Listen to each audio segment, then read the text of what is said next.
in my eyes, it was the beginning of me destroying my entire family. Oh, Because I'm I was so the sorry. first girl to come forward and look at her mother and say, this is going on and I don't know what to do.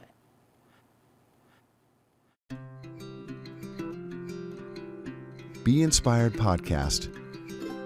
Real stories from real people. Sharing stories of love and loss, struggles and perseverance, laughter and tears, and overcoming adversity.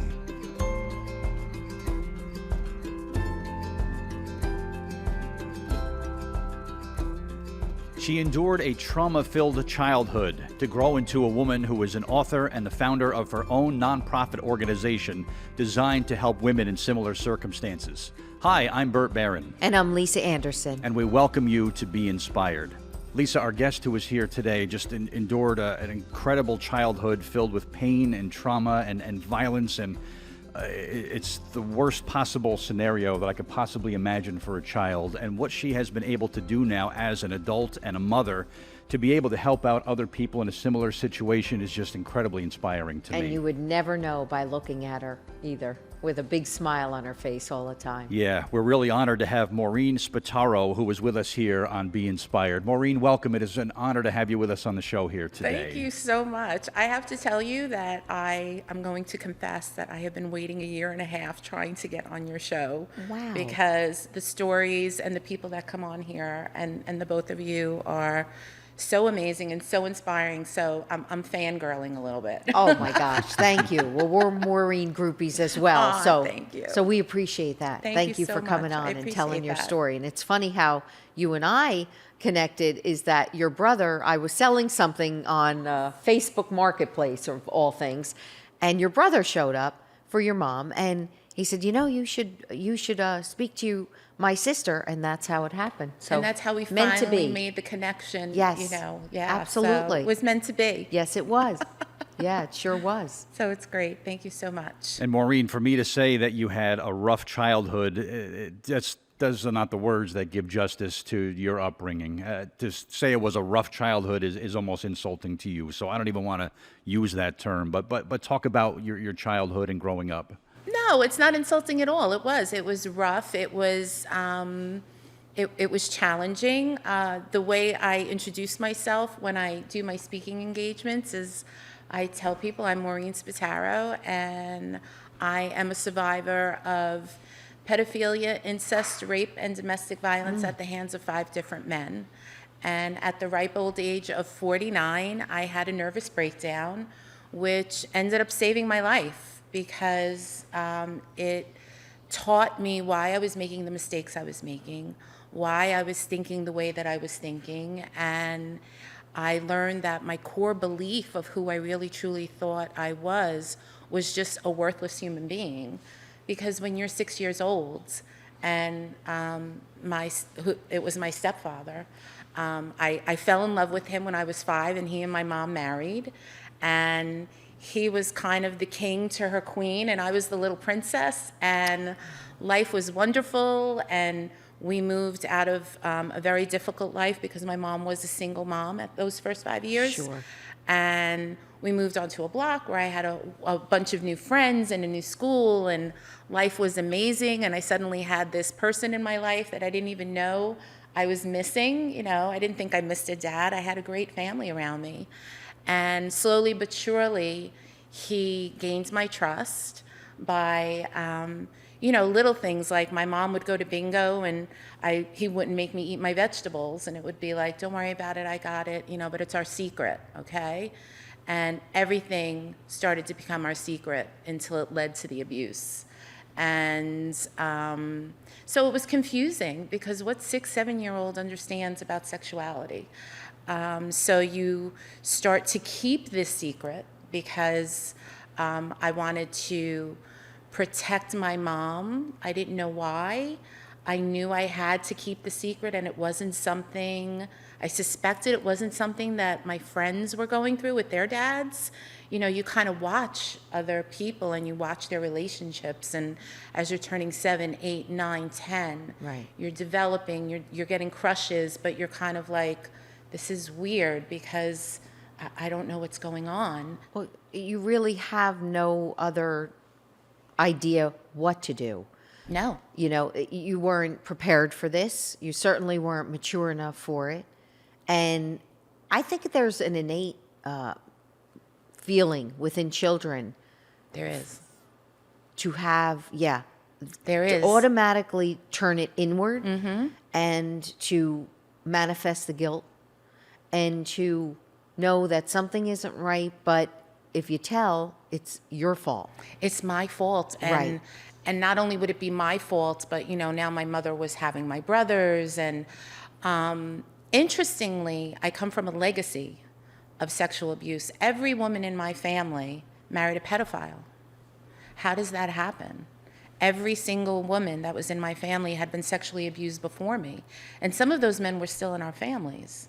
Every single one of those men was the second husband, was the stepfather.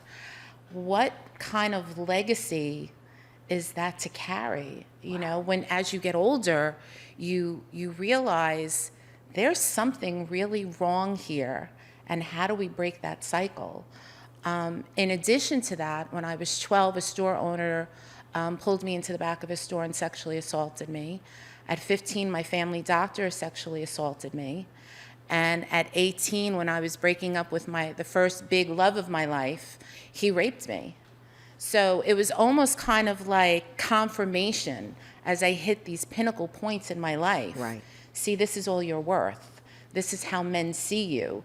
There's something about you that this is all men see you as worthy for. Right. And so you become very self-conscious of your body, of the way you talk, and you shrink. With my friends, I was one person. I was happy-go-lucky. I was funny. I was, I was a little off. I'm from Brooklyn, so we do have a little naughty sense of humor even when we're young. But the minute a boy or a man came around, I was just smiling and quiet, and I wasn't funny, and I wasn't outgoing. You put that I was very, shield. Don't call attention to yourself, because every man who notices you only wants one thing from you. And so what you do is you find yourself in relationships with men that other people are afraid of, because you think, if I'm with him, if I'm with that bad boy, no one's going to bother me. I don't care what he does to me. I don't care if he abuses me, but he'll keep everybody else away from me. That's interesting. And that was the cycle that I got into. But- Even at an early age, Maureen, did you blame yourself for what happened to you? And did you in each instance say it's got to be on me, it's got to be my fault? I think when I was younger, I just didn't understand, because I had no touchstone. I had no man in my life that was a good role model. So here I was with this man that I had fallen madly in love with at 5, who was telling me, well, this is how daddies and daughters, how their relationships are. And if you tell mommy, she's not going to understand, well, because, she didn't have a daddy and my mom didn't. So it was like, but this doesn't feel right. This, and then you learn about the birds and the bees, and you learn about how men and women relate to each other when they fall in love. And now you're looking at this man and you're going, I know this is wrong. But you're looking at your mother, who is seemingly finally having the life she dreamed of. Wow. And you think, at 11, I'm the other woman in my mother's marriage. How do I say this? Did you tell her, Maureen, eventually, or did Finally, you when I was suppress it? 15, I think about it, and I think that was probably when I was starting to have my very first nervous breakdown, because it was all just piled in. Sure. And it was after my doctor had abused me. And I went to school one day just kind of not thinking. And I walked in school. I looked at the nun who was there, who wished me good morning, and I turned back around. And I had about 5 of them yelling at me, Miss Richards, get back here, get back. And I just walked all the way home. I went to my aunt's house, who is 9 years older than me.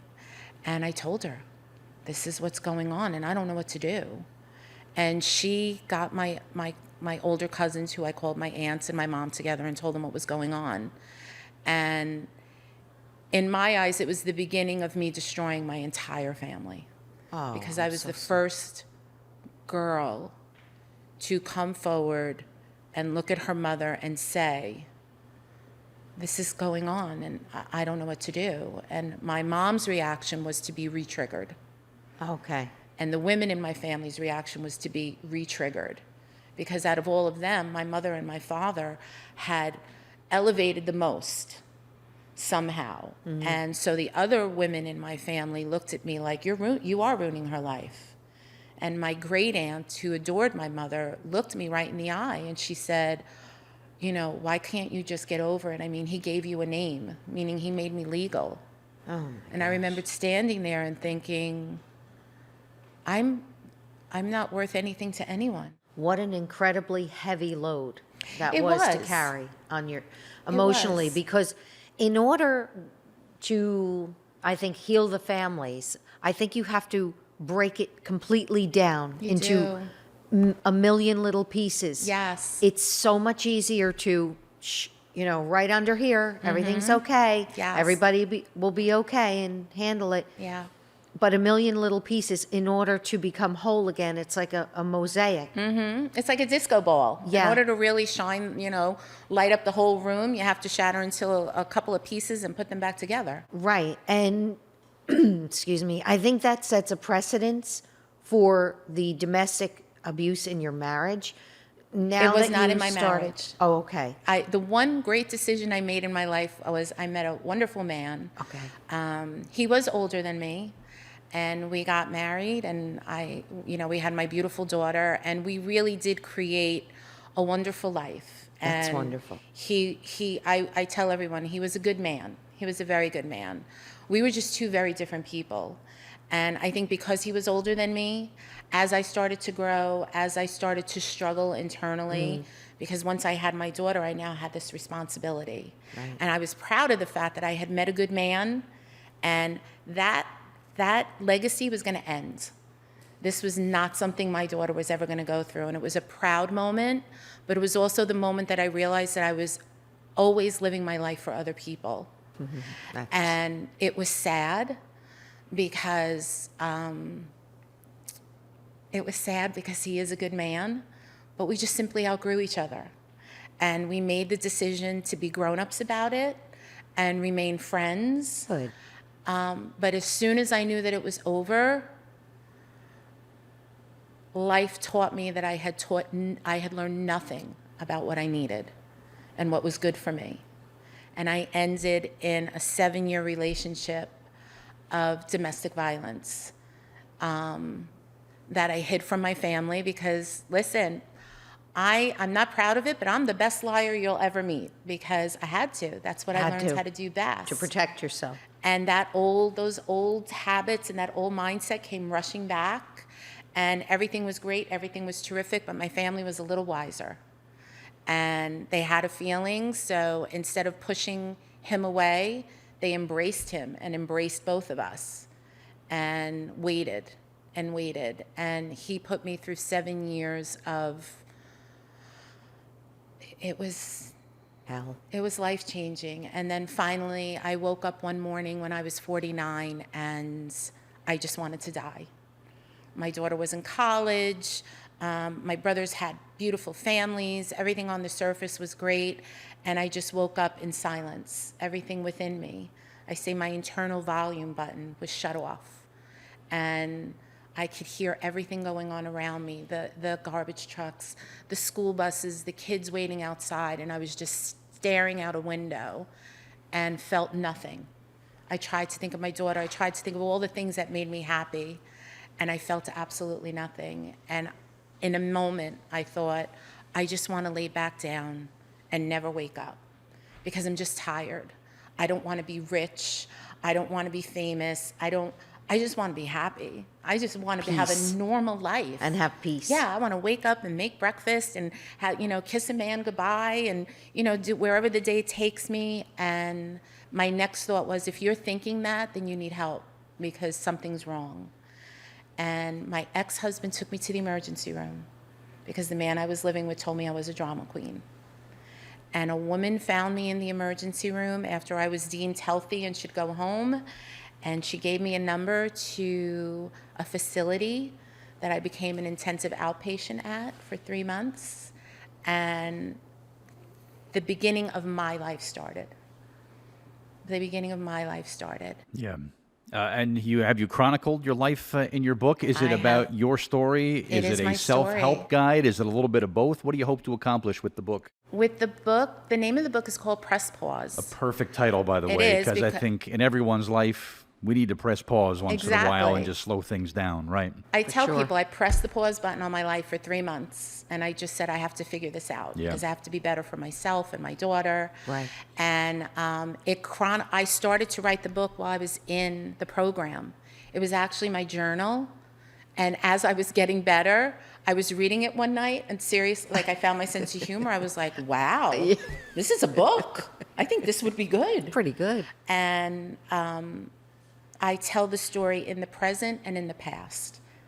Do you find, Maureen, that, and I know you speak to women I do. that are It's my survivors. greatest joy. Yeah. Yeah. And your seminars, I read about them, wonderful. Survivors, I'll call them, of domestic violence and abuse and sexual abuse. Do you find there's a pattern there with the women, or is it just, does it go into all kinds of boundaries and socioeconomic backgrounds and such? It goes across everyone. It does. It really does. You can come from the best family. Yeah. The thing that we have in common is we have come across men who are looking for that in. And I say men, and I cannot stress this. This is such a sticking point with me. Survivors like me, we don't hate men. I've learned to live my life and judge every new man I meet by who they are. Right. And I have so much more confidence now that when that thing inside of me goes, no, I realize I don't have to love every man I meet. I'm not supposed to. I'm not supposed to be like, no, you're wonderful, you're great, you're terrific, because I don't want to judge you. Yeah.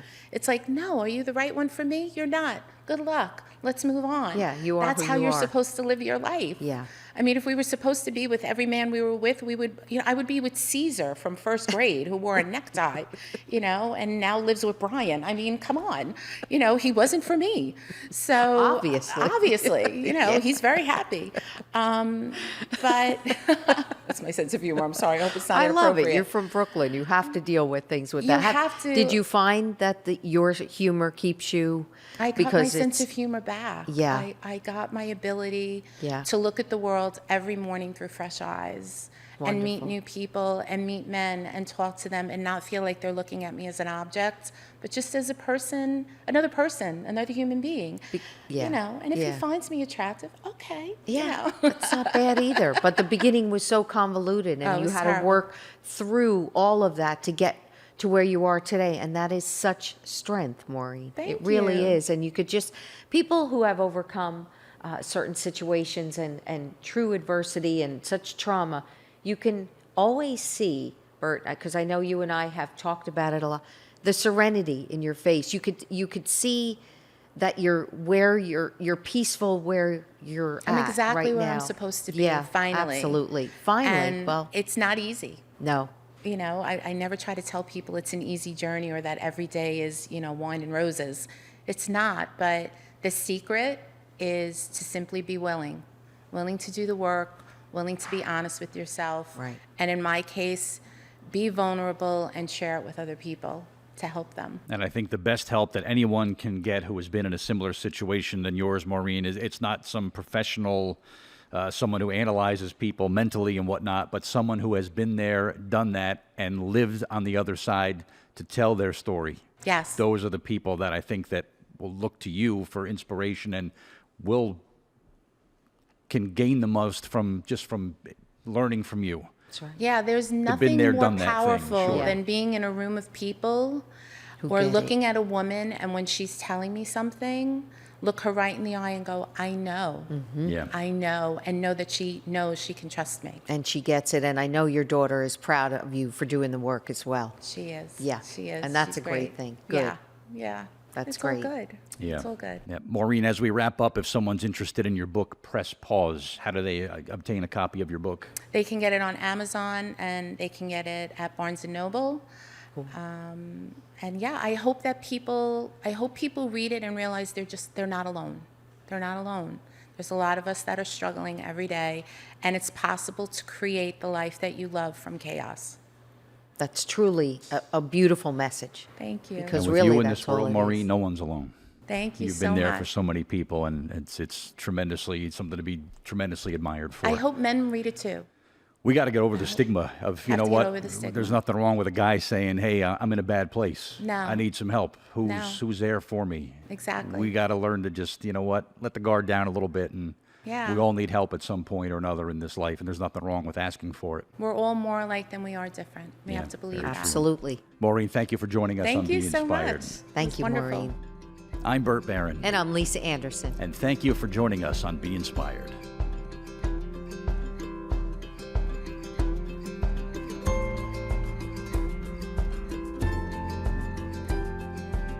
Hi, my name is Maureen Spataro. I'm the author of the book Press Pause.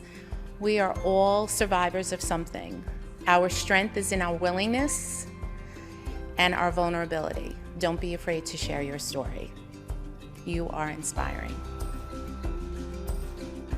Next on Be Inspired.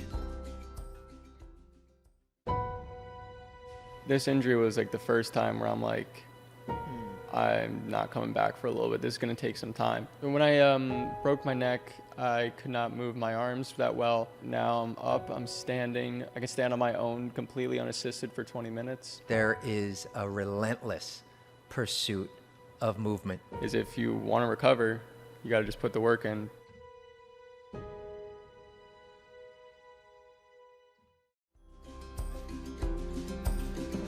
Be Inspired with your hosts Bert Barron and Lisa Anderson Puleo. Directed by Rod Weber. Created and produced by Michael R. Doyle. Co-producers Bert Barron, Lisa Anderson Puleo, Rebecca Gruber, and Erwin Sternberg. Executive producers Rod Weber and Sean M. Sternberg. Editor Rebecca Gruber. Filmed at New Beginnings Foundation, Wall Township, New Jersey. Season 5 of Be Inspired is dedicated to the memory of Golden Boy Michael Cammett. Michael was a rising star in the world of professional wrestling who died in a tragic accident this past summer. His memory and legacy live on in the lives he touched, and he will always be remembered by family, friends, and fans.